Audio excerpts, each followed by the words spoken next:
is Althea Williams, and I am the owner of some of the groups that you may have or may not been a part of on Facebook. If it's easy to type my name in, ALPHIA, and you will find a lot of my groups. And please join them. We always talk about good movies. But this movie I really wanted to talk about. The last time I seen this movie was 2019. My aunt actually bought the movie, and we had watched it at her house. It's called Breakthrough, and it's currently streaming on Tubi. If you haven't already, please go watch it. If you like faith-based movie, this movie is for you. All right. I'm going to read y'all guys the plot, and I'm going to tell you some spoilers, and I'm going to tell you need to watch it. Okay. Tragedy strikes when Joyce Smith, adopts son John, falls through the ice on a frozen lake in Missouri, trapped underneath water for more than 15 minutes. Rescuers bring John back to the surface and rush him to the nearest hospital. While doctors fear the worst, the 14-year-old boy continues to fight for his life as Joyce, her husband, and their pastor stays by his bedside and pray for a miracle. All right, let's get into this. So we have Joyce, we have Pastor Jason, we have John, her son, her adopted son, and Brian, her husband. Brian and Joyce have been married for a while, and they adopted John on an overland mission and brought him back to where they reside in Missouri, and they raised him from a baby. So one day, John was playing with his friends, Josh and Chad, I think. Josh and Chad. And John had spent the night at either Josh or Chad's house. And while they were spending the night, the next morning, they decided to go play by the playground, park, whatever. And there is a big, big lake. So what do you think kids are going to do? They're going to test the waters. They threw a rock at it to see if the ice was sturdy so it wouldn't break. So they started playing on it. So the restaurant owner notices that they are out there playing. And John's his friend actually falls. So John steps away and his mom texts him, and he looks at his phone, and he goes to text her back, and he falls through the ice. Him and all three of his friends fell through the ice. So what do? John tries to lift one of his friends out of the water, push him out of the water, and he's still in the water. And somehow his friend accidentally kicks him. It was an accident. He falls all the way deeper and deeper into the lake. And one of them is still in the lake, but he's still holding on or whatever, trying to, because it's so cold. And rescue teams come.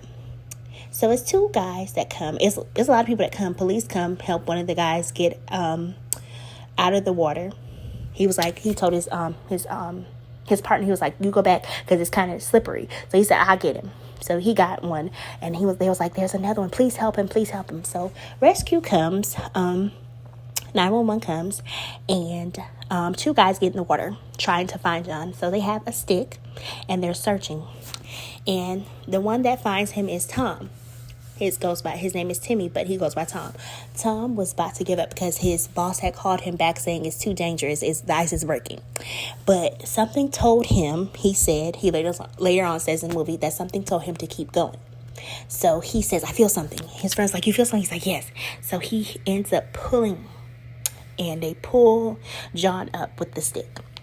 And they bring him out of the water and put him on the little stretcher, and they're trying to start doing CPR, and it's not looking really good for John or whatever, so they get him to the hospital. But Sydney calls Joyce, and she tells her, and she was like, yeah, I've been waiting for your call. Sydney was like, no, it's been an accident. And it's like when you get some bad news and you don't know what to do, and you're panicking, but you're not. Everything is moving slow around you. She goes outside. She goes to go get in the car. She's looking for her keys, and she's calling her husband. She calls her husband, Brian, and she tells him, she calls Brian. Brian's like, hey, I'm at the store getting you something. She's like, no, meet me at the hospital. It's John. It's been an accident. So she gets to the hospital. And the doctors are doing everything, and everything's not looking good. And the doctor's like, one doctor doesn't give up. One of the little people, like nurse or whatever, he's trying to work on John, but he's not responding. And they've tried everything. They done did cold blue, everything. They done everything. They, well, the little thing clear, do it. They done everything, and it wasn't working. So they found out the mom is there, and Dr. Kent goes out there. He's like, don't let her go back, come back here. So Joyce gets to the hospital, and her friend Sydney is there to help her. She goes into the hospital, and she asks the nurse or whatever. She goes to the nurse station. She said, I'm looking for my son. She said, I'm looking for John. And it was like, just 1 second. She's like, I'm his mother. She's like, I'm sorry. She's like, hold on 1 second. So she goes back there to talk to Dr. Kent. Dr. Kent, there's still one of the nurses still working on him. Everybody's like, just like standing back because they already know that he's gone. So, mind you, this is so sad.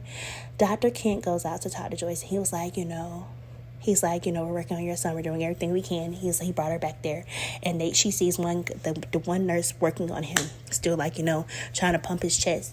And he was like, stop or whatever. He said, I'm going to give you a minute, to be by yourself. And she does what a mother does. She touched John's feet, and she had like a flashback moment at that quick second of when he was a baby and she used to play with his feet.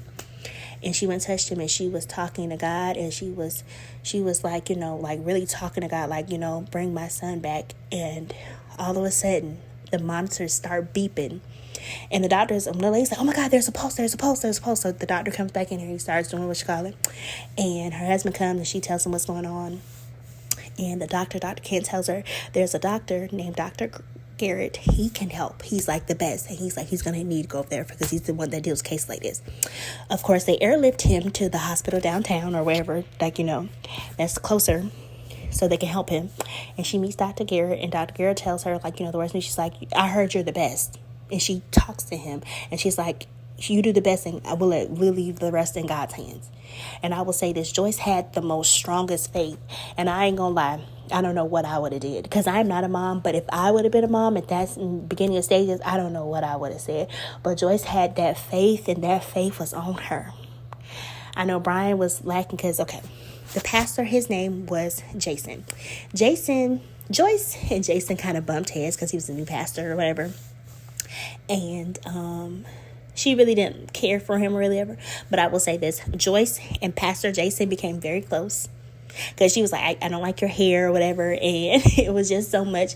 But I will say this, Pastor Jason, he knew all the stuff that people was talking about him. And he still stood up. I love Pastor Jason in this movie. He really stood on faith. He was like, I have doubts, but he said, I'm going to be there. He never left Joyce's side. I loved how his friend, John's friend, stepped in, and they were praying for him. I'm just saying, this movie is too awesome to pass up.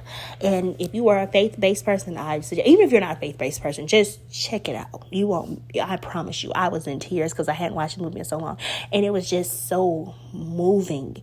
And this don't even need a 10 out of 10. It needs 100 out of 100 because this movie is good. It's like, have you ever seen War Room? War Room is good. Courageous. I can give you a list of faith-based movies like Facing the Giants. I can go on and on, but Breakthrough was good. It was one of the doctors on there. He was like, just expect the words. They were talking negative around her son, and she was like, she said, don't talk negative around him because he can hear it. I will say this, Joyce was with that faith. She had a moment, but she was with that faith. She didn't want to let anybody talk around negative about her son. She was like, we're going to speak faith, whatever, And even when people came to the hospital, and it was like, we got to prepare for the worst, she wouldn't let that negativity bring her down. She was speaking life. She spoke life into her son. And I will say this, you really need to watch it. It's on Tubi. It's for free. Watch it before they take it away. But I don't think they're going to take this one away. But Breakthrough is a must see. And I want you guys to please watch it. And if you haven't already, please like, share, subscribe, and join my channel. You don't want to miss any of my updates. I do When Calls the Heart. I do Hallmark movies. I'm doing Tubi movies. I'm doing Lifetime movies. I'm doing everything. I'm trying to get it all done and working too, but I want you guys to check out Breakthrough. And if you haven't already, follow me on my Instagram, Cookie at Your Daddy House, and at Your Daddy House on TikTok. Thank you guys so much, and have a wonderful night.